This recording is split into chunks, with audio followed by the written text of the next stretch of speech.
태어나면서부터 걷지 못한 사람이 있었습니다. 그 사람은 구걸하면서 살아가는 가련하고 불쌍한 인생입니다. 간혹 가다가 그런 사람들 보잖아요. 장애를 입고 굉장히 불편한 모습으로 살아가고 있는 그런 사람들을 보면 마음이 치근하고 안타깝습니다.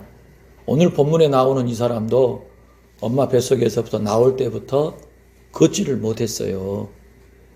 4장 22절을 보면은요, 이 사람은 나이가 40살이 넘었다라고 합니다.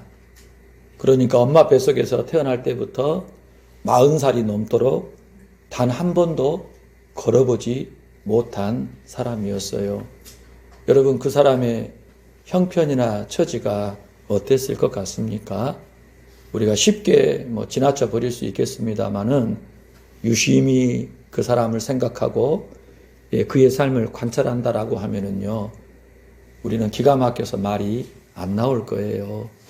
얼마나 답답하고 얼마나 괴롭고 얼마나 저주스러운 삶이었겠습니까? 삶 자체가 저주다. 삶 자체가 고통이다. 삶 자체가 슬픔이다. 그렇게 말할 수 있는 그러한 삶일 것입니다. 그 사람이 성전 미문에 앉아서 구걸하고 있습니다. 어떤 사람들이 들쳐매가지고 그 자리에 갖다 놓으면은 다시 데려가기 전까지 그 사람은 그 자리에서 한 푼 줍쇼, 한 푼 줍쇼, 구걸하는 그러한 인생을 사는 거예요. 그런데 어느 날 베드로와 요한이 3시 기도 시간, 9시라고 표현되어 있는데 우리 시간으로 따지면 오후 3시쯤 됩니다. 오후 3시쯤에 성전에 가고 있었는데요. 눈이 마주친 거예요. 베드로와 요한을 보고 그 사람이 뭘 좀 달라고 구걸을 한 것입니다. 그랬을 때 베드로와 요한이 멈춰서서 두 사람을 주목한 거예요. 그리고 베드로가 그 사람을 향하여 말합니다. 뭐라고 말했지요? 뭐라고 얘기했습니까? 여러분 본문 살펴보세요. 뭐라고 얘기한 거예요? 우리를 보라. 그렇죠? 우리를 보라. 이게 베드로가 이 사람을 향해서 우리를 보라. 그렇게 말한 이유가 과연 뭘까? 이 사람은 지금 동전 하나 얻어볼 생각에 구걸을 했는데 우리 보라 하니까요. 이 사람은 뭔가 얻을 것이 있겠거니 옳구나 하고 좋아해서 쳐다본 겁니다. 베드로가 이 사람 보고 우리를 보라 한 이유가 과연 어디 있을까? 뭘 줄라나?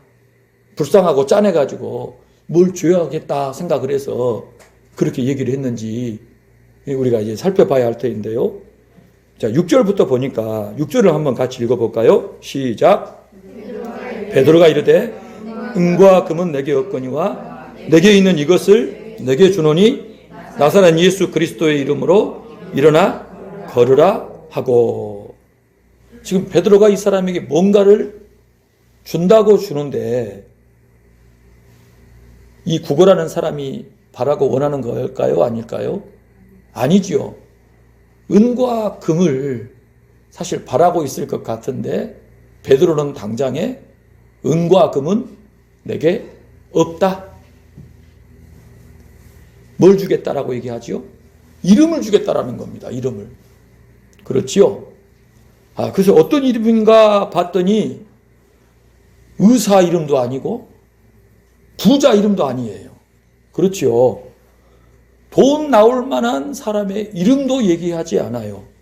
이 사람은 지금 돈을 원하는데 돈은 없다 그러고 이름을 준다는데 그 이름을 가만히 들어봤더니 자기를 고쳐줄 의사의 이름도 아니고 자기를 먹고 살게 할 부자의 이름도 아니라는 것입니다. 그 이름은 어떤 이름이지요? 나사렛 예수 그리스도의 이름이라는 거예요. 야, 뭐 이름을 준대. 이름을 줘서 어쩌자고. 응? 여러분, 누군가가 여러분에게 명함을 주면 어떨까요? 명함을 우리가 함부로 이렇게 주고받는 건 아니잖아요. 서로 간에 어느 정도의 신뢰가 있을 때 이 명함을 주는 거예요. 만약에 여러분에게 대통령이 여러분의 자기 명함을 주면 어떨까요? 함부로 이렇게 꾸깃꾸깃 해서 버리겠습니까? 절대 안 그럴 겁니다. 대통령이 자기 이름을 준다라는 것은 뭐예요? 자기의 명예를 걸고 자기의 권세, 권능을 가지고서 그 사람에게 도움을 주겠다라는 거 아니겠어요? 언제든지 내가 내 이름을 걸고 내 권세를 걸고 당신을 돕겠다라는 어떤 사인이 아니겠냐 이거예요. 이름을 준다라는 것이 우리가 생각할 때는 뭐 이름 가르쳐 준다? 그렇게 생각할 수 있지만 이스라엘 사회에서는 아닙니다. 자, 여기 볼까요? 이름이라는 게 뭐냐면요. 유대 사회에서는 그 존재 자체, 권위, 성품, 능력을 상징하는 것입니다. 이름을 안다라고 하는 것은요, 그 존재의 본질과 권세를 인식하고서 그 영향권 안에 들어간다라는 의미가 담겨 있는 거예요. 내가 그 사람 이름을 알아라는 말은 그냥 이 머릿속으로 아는 차원이 아니라 내가 그 사람의 그 존재와 그 영광과 권세의 영향 아래 들어간다라는 의미가 들어가 있다라는 거예요. 이름을 부른다라는 말은요, 단순히 내가 그 사람의 이름을 발음한다라는 의미가 아니라 그 존재의 권능을 의지하는 신앙적인 행위를 한다라는 뜻이 있는 것입니다. 자, 누구든지 주의 이름을 부르는 자마다 구원 얻는다라고 하잖아요. 주의 이름을 부른다라는 말이 뭐냐라고 하면은요, 주님 앞에 구원받아서 그분의 영향 안에 들어간다라는 것. 그렇지요. 그분의 능력을 의지한다라는 말입니다. 신앙의 행위가 이름을 부른다라는 뜻인 거예요. 이름을 준다라는 것. 내가 당신에게 내 이름을 주겠습니다라는 말이 뭐냐면은 단순히 축복 정도가 아니라 그 이름이 가지고 있는 권세, 영광, 그리고 그 존재의 본질에 내가 참여한다는 의미가 있는 거예요. 내가 당신에게 내 이름을 준다라는 건 뭐예요? 당신은 나와 동일한 본질의 나의 권세와 영광과 능력을 함께 갖는다라는 의미가 담겨 있다는 거예요. 아멘. 그 이름을 가진다라는 말은요, 그 존재와 내가 본질적으로 연결이 된다라는 거예요. 내가 예수의 이름을 가졌다라는 말은 무슨 말이냐면요, 내가 예수 그리스도와 하나가 되었다라는 거예요. 연결이 되었다라는 거예요. 한 몸이 되었다라는 것입니다. 무서운 말 아니겠어요, 여러분? 그래서 이름을 내가 부른다, 내가 이름을 안다, 내가 이름을 가졌다, 이름을 누구에게 준다라고 하는 것이 지금 이 성경의 이 내용을 살펴보면은 바로 그 존재 자체를 내가 모시게 되고 그 안에 들어가서 그의 모든 것을 내 것으로 누릴 수 있다라는 그러한 굉장히 강력한 표현이라는 것을 저와 여러분이 알아야 됩니다. 베드로가 태어나면서부터 40년 동안 걸어보지 못한 사람에게 은과 금 내게 없는데 내게 있는 이것을 내게 주노니 나사렛 예수 그리스도의 이름으로 일어나 걸으라라고 한 거예요. 이 말은 여러분, 베드로가요, 나사렛 예수 그리스도의 이름에 대한 굉장한 확신이 있다라는 것을 알 수 있지요. 여러분, 지금 이 상황에서 베드로가 줄 수 있는 가장 쉽고 간단한 해결책은 뭘까요?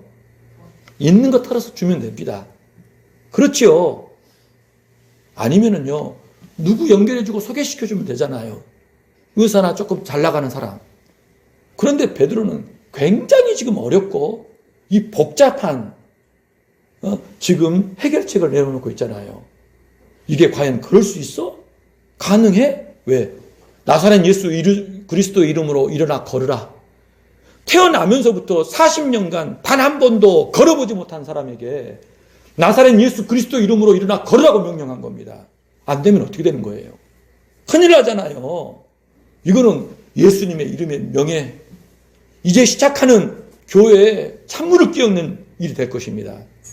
그런데 베드로가요, 주목하고 우리를 보라 하고서 은과 금 내게 얻거니와 내게 있는 이것을 내게 주노니 나사렛 예수 그리스도 이름으로 일어나 걸으라.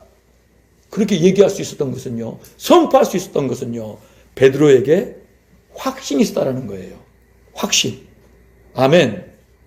베드로는요, 나사렛 예수 그리스도께서 행하신다라는 강력한 확신이 충만했기 때문에 지금 이렇게 행할 수 있었다라는 것입니다. 여러분, 마태복음 봐보실까요? 4장을 보세요. 어떤 사건이죠? 예수님이 공생애를 시작하실 때 온 갈릴리를 두루다니사 회당에서 가르치시고 천국복음 전파하시고 백성의 모든 병과 약한 것을 거추시니 소문이 퍼졌더라. 그래서 사람들이 모든 앓는 자를 다 데리고 옵니다. 각종 병에 걸려 고통당하는 자, 귀신 들린 자, 간질하는 자, 중풍병자들을 데려오니 어떻게 하셨다?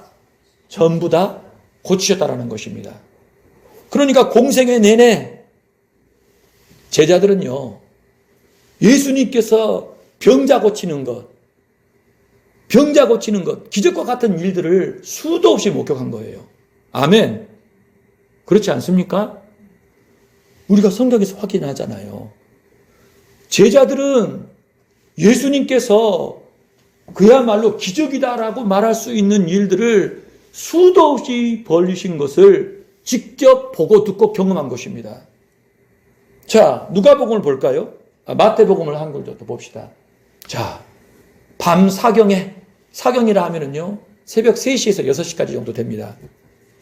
예수님께서 어떤 일을 행하시는 거예요? 바다 위로 걸어서 제자들에게 오시는 거예요. 그러니까 제자들이 유령이다라고 소스라치게 놀랍니다. 그렇죠? 나니 안심하라, 두려워 말라.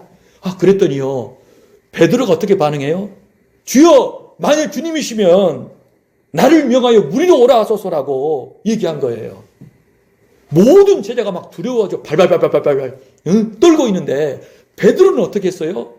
주여, 만일 주님이시면 나를 명하여 오라 하소서, 무리로 오라 하소서 한 거예요. 주님이 오라. 베드로가 어떻게 했어요? 배에서 내려 무리로 걸어서 예수께로 간답니다. 놀라운 일이 아니겠어요? 그 광경을 누가 봐요? 11명들이 다 보고 있어요. 가다가요, 바람에 놀래가지고 빠져들어간 겁니다. 죽으라고 주님 앞에 소리를 지어 나를 구원하소서.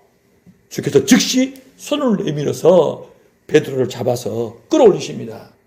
믿음이 적은 자여 왜 의심했느냐. 그래서 제자들이 그 광경을 다 보고 큰 충격을 받았는데 진짜 충격받은 사람은 누굴까요? 베드로. 가만히 있지.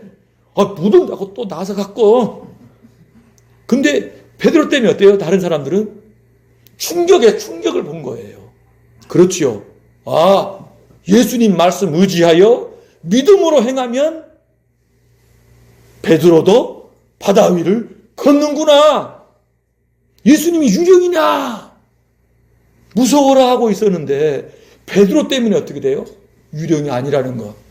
믿음을 가진 사람은 베드로처럼 예수님처럼 풍랑이 있는 바다 위를 걸을 수 있다라고 하는 것을 남은 제자들이 확실하게 경험했던 겁니다. 공생애 내내 제자들이 그 모든 이적들을 다 경험했는데요. 가만히 살펴보면은요, 그 이적을 정말 제대로 직접적으로 생생하게 경험한 사람이 있다면 누굴까요? 베드로. 문제 많고 이 어디로 튈지 알 수 없는 럭비공 같은 베드로가요, 그 모든 걸 다 경험한 거예요. 자, 누가복음으로 가볼까요? 야이로의 딸입니다. 딸이 죽었어요. 예수님이 지도자들 데리고 들어가 봤더니 이미 죽어가지고 사람들이 슬퍼하고 울면서 장례 지낼 생각을 하고 있어요. 예수님이 누구를 데리고 가십니까? 베드로와 요한과 부모 야고보와 부모를 데리고 들어갑니다. 그리고 뭐라고 그러세요? 내가 너에게 명하노니 일어나라 했더니 손을 잡으시니까 그 아이가 영이 돌아와 영혼이 시체가 돼버린 육신 가운데 돌아와가지고 아이가 살아났다라는 거예요. 놀랍지요? 베드로는요 예수님이 사람을 살리는 것도 경험합니다. 요한복음 11장에 등장하는 사건이 뭐죠? 나사로는 죽은 지 며칠 돼요? 4일이 됐어요. 시체에서 썩는 냄새가 납니다. 그런데 예수님께서요 나사로야 나오라 했더니 여러분 배로 동인 그 시체가 생명을 얻고 걸어서 나오는 것까지 경험을 한 겁니다. 이 모든 상황들을 가만히 살펴보면은요 저와 여러분이 알 수 있는 게 뭐예요?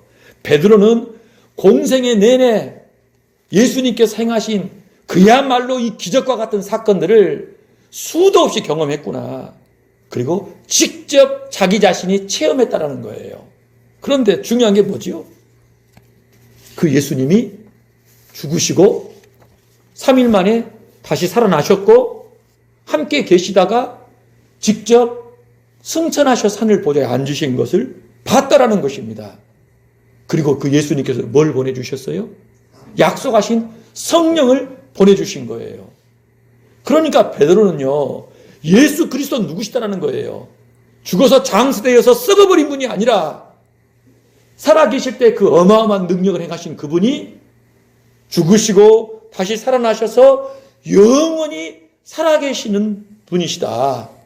영원히 살아계시는 하나님이시다라는 사실을 베드로는요 아주 철저하게 깨닫고 확신하고 있었던 것입니다. 할렐루야.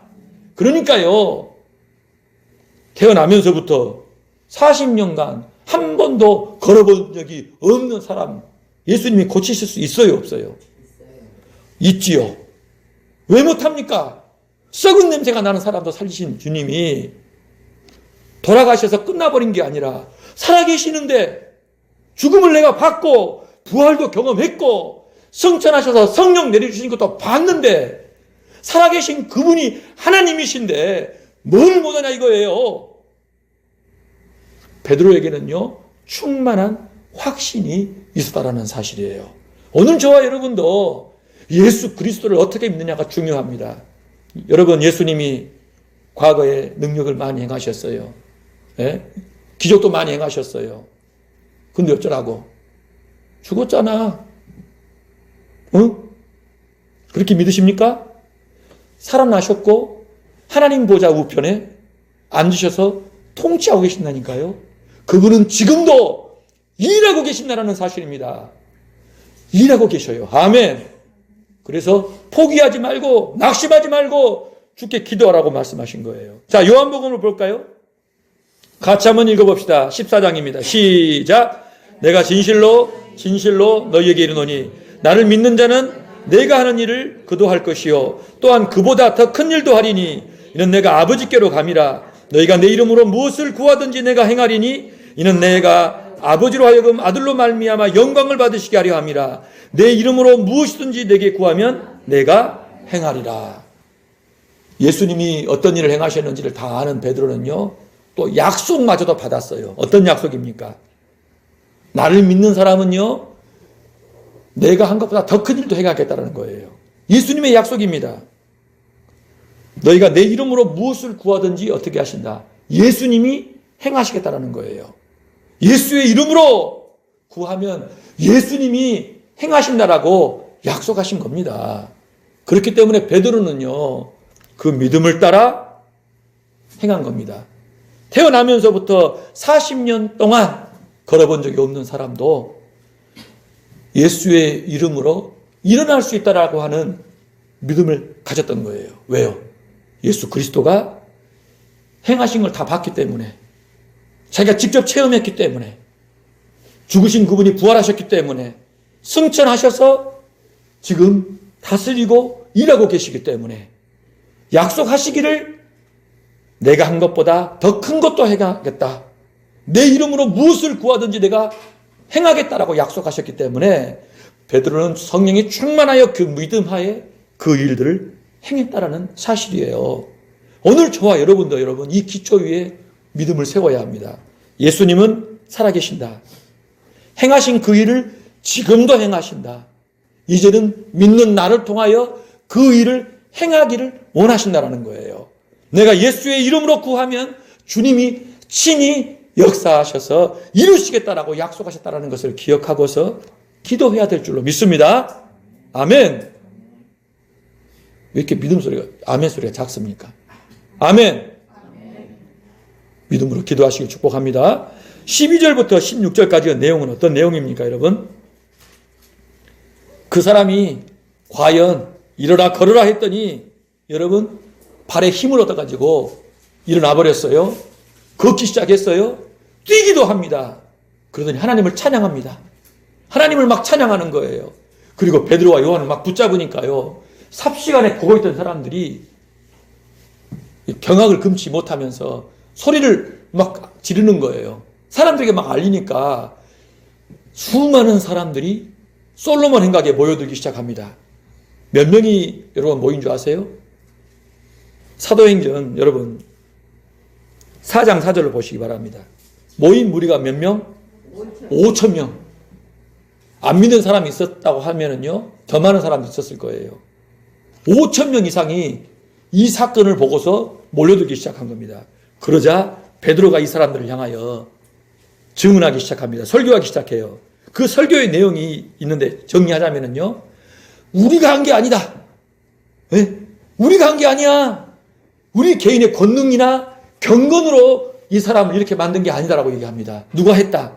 너희가 십자가에 못 박아 죽인 예수가, 하나님의 종 예수가 부활하셔서 하나님이 영화롭게 하시니 그분이 이 일을 행하셨다라고 전하는 겁니다. 자, 그리고요 17절부터 21절. 자, 이거 현대어 성경은 이렇게 표현하고 있어요. 지금 개역 성경이 길게 나와 있는데, 형제 여러분, 여러분의 지도자들처럼 여러분도 모르고 그런 일을 한 줄로 압니다. 예수님 못 박아 죽인 것에 대해서. 하나님은 모든 예언자들을 통하여 그리스도가 고난받을 것이라고 미리 말씀하신 것을 이렇게 이루셨습니다. 여러분은 회개하고 하나님께 돌아오십시오. 그러면 여러분의 죄가 씻음받고 주님 앞에서 새로워지는 때가 올 것입니다. 그리고 하나님은 여러분을 위해 미리 정하신 예수 그리스도를 다시 보내실 것입니다. 하지만 예수님은 하나님이 오래전에 거룩한 예언자들을 통해 말씀하신 대로 만물을 새롭게 하실 때까지 하늘에 머물러 계셔야 합니다. 이게 무슨 내용입니까, 여러분? 회개하고 죄사함 받으라. 새 날이 온다. 새 시대가 열린다라는 거예요. 그 새 시대에 참여하기 위하여 회개하고 죄사함 받으라는 겁니다. 예수 그리스도를 믿고 죄사함 받아야만이 그 새 시대에 참여할 수 있다는 것입니다. 예수 그리스도가 지금 하늘에 계시는데 다시 오신다라는 거예요. 다시 오실 때까지 시간이 남아있기 때문에 지금 예수 믿고 죄사함 받아 하나님의 나라에 참여할 준비를 하라고 전한 것입니다. 자, 그리고요 22절부터 26절까지 현대어 성경을 볼까요? 누구를 얘기하자면요, 먼저 모세를 얘기합니다. 모세가 이런 말을 했습니다. 하나님이 여러분을 위해 여러분의 동족 가운데 나와 같은 예언자 한 사람을 세우실 것이니 여러분은 그의 모든 말에 순종하십시오. 그의 말에 순종하지 않는 사람은 누구든지 멸망당합니다. 자, 그리고 사무엘부터 모든 선지자가 이때에 대해 얘기했다. 이때가 언제입니까? 예수 그리스도가 오셔서 죽으신 그때, 부활하신 그때, 예수 그리스도가 살아계셔서 통치하시는 이때를 성경에 등장하는 모든 선지자들이 다 예언했다라는 거예요. 그렇죠. 그리고 심지어는요, 아브라함에게도 하나님이 약속하셨다라고 말씀합니다. 내 후손을 통해 세상의 모든 민족의 복을 받을 것이다라고 말씀하셨는데, 하나님께서는 자기 종을 택하여 여러분에게 보내셨는데, 여러분으로 하여금 각자 악한 길에서 돌이켜 여러분에게 복을 주시기 위함이었다. 그렇게 말씀을 전하는 거예요. 여러분, 자, 다음 구절 볼까요? 창세기 22장 18절. 하나님이 아브라함에 주신 약속이 뭐냐라고 할 때 같이 한번 읽어볼까요?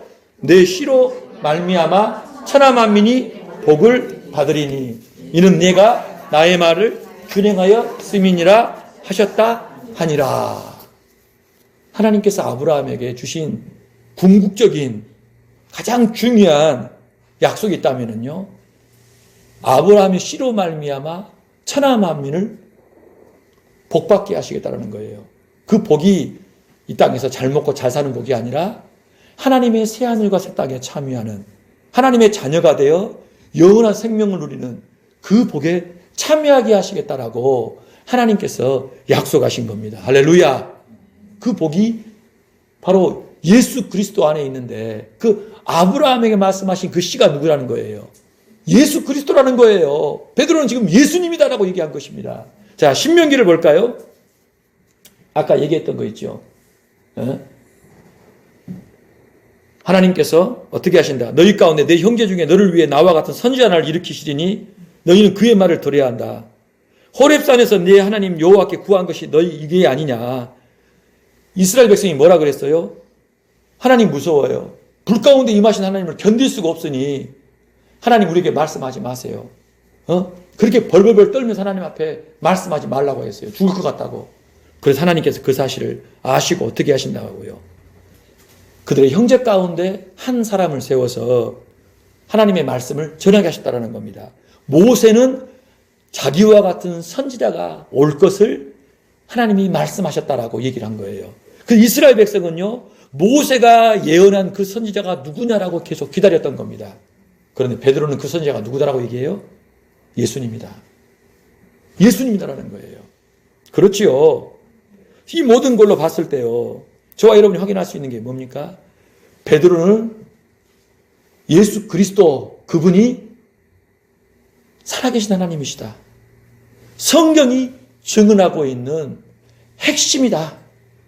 본질이다. 하나님의 진정한 본체요 영광이다. 그렇게 증언하고 있는 것입니다.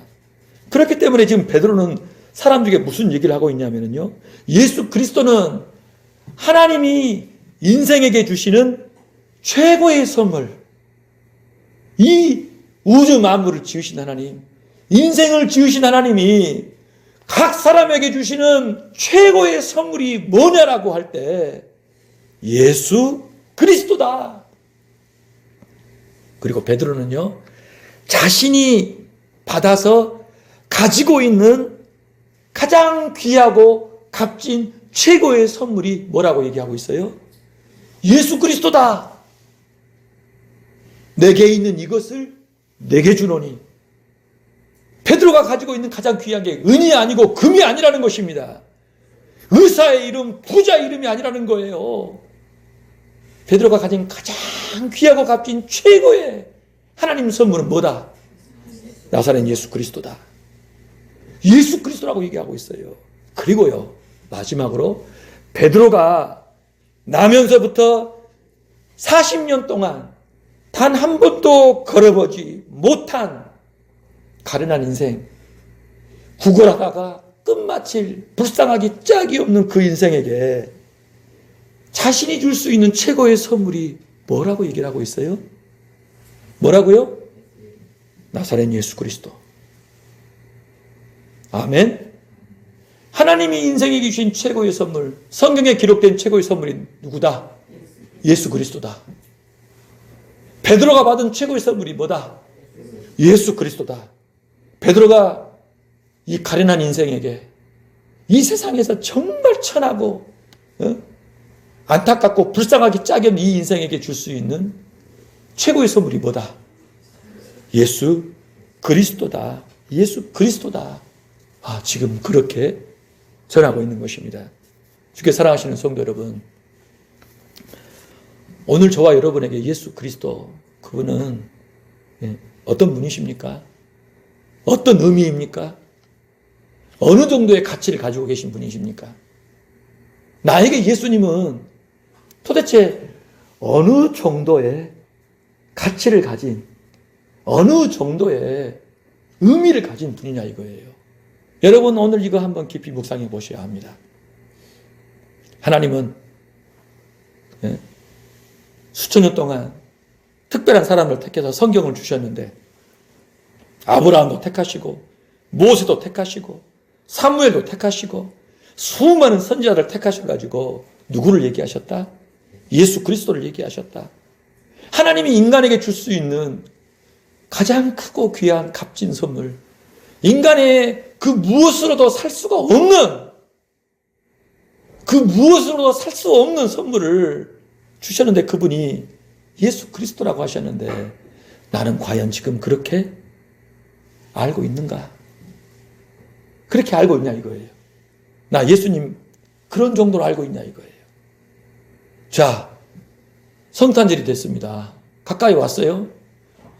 아, 난 뭔 선물을 받고 싶다. 예? 뭔 선물을 해야겠다. 지금 우리는 그렇게 지금 머릿속에 지금 사실은 생각을 한번 해봅니다. 다음 주에 우리가 선물 교환에 대해서 조금 얘기를 할 건데, 그런데 여러분 그 전에 정말 중요한 게 뭘까요? 내가 받은 최고의 선물이 뭐냐라고 할 때 예수 그리스도다. 내 인생 가장 귀한 선물은 예수 그리스도다. 여러분 그 고백이 나오냐 이거예요. 여러분 그 고백이 나와야 합니다. 주저없이, 예? 주저없이 튀어나와야 되고요. 거침없이 나와야 합니다. 아멘. 만약에 이게 왠지 아닌 것 같고 뭐 그래? 뭐 그런 정도까지? 그러면 지금 우리 신앙이 어느 정도라는 거예요. 딱 그 정도다. 그 수준이라는 것밖에 안 된다는 것입니다. 우리 가족들이 있어요. 함께 지내는 사람들이 있어요. 그 사람들, 네. 내가 줄 수 있는 선물이 과연 뭘까? 뭘 것 같습니까, 여러분? 필요한 것을 줘야겠지요. 필요한 걸 줄 겁니다. 돈이 필요한 자에게는 돈을 주고, 네? 웃음이 필요한 자에게는 웃음을 줄 것이고, 먹을 것이 필요한 자에게는 먹을 것도 줄 것이고, 뭐 기타 등등의 모든 것을 주려고 할 거예요. 사랑하면은요. 그런데 여러분 그거 예수 그리스도 이름으로 하셔야 합니다. 내가 가장 소중히 여기는 그분의 이름으로 필요한 것을 주되 그분은 예수 그리스도를 만나게끔 하는 것이 우리가 줄 수 있는 최고의 선물이라는 거예요. 내가 정말 예수를 정말 최고의 선물로 안다면은요, 나 같은 인생에게 어떻게 예수님이 오셨지? 어떻게 나를 위해 예수님이 죽으실 수 있지? 어떻게 예수님이 나와 함께 사실 수가 있지? 그 사실이 정말 생생하게 느껴지고 믿어지고 그 확신에 의거하여 내가 삶을 산다면은요, 누군가에게 예수님을 주려고 할 것입니다. 예수님 전하지 않으면 견딜 수가 없는 마음일 수밖에 없어요. 이유이하를 막론하고요, 자기가 소중하게 여기는 것을 소중한 자에게 주는 거예요. 내가 전도를 안 한다. 소중하지 않은 겁니다. 예수님 얘기가 없다. 예수님이 소중하지 않은 거예요. 오늘 이 부분 깊이 점검해 봐야 합니다. 내게 주어진 인생, 나는 정말 베드로처럼 내가 받은 최고의 선물이 예수 그리스도라고 믿는가? 확신하는가? 베드로처럼 내가 줄 수 있는 최고의 선물이 예수 그리스도라고 믿는가? 확신하는가? 정말 우리 자신을 다시 한번 깊이 돌아보고 점검함으로써 우리에게 허락되어 있는 모든 시간 동안에 예수 그리스도를 모시고 살기를 원합니다. 아멘. 예수 그리스도를 전하는 삶을 사시기를 축복합니다. 예수 그리스도를 소유하여 예수 그리스도를 나누어 주는 복된 인생 되시기를 주의 이름으로 축복합니다.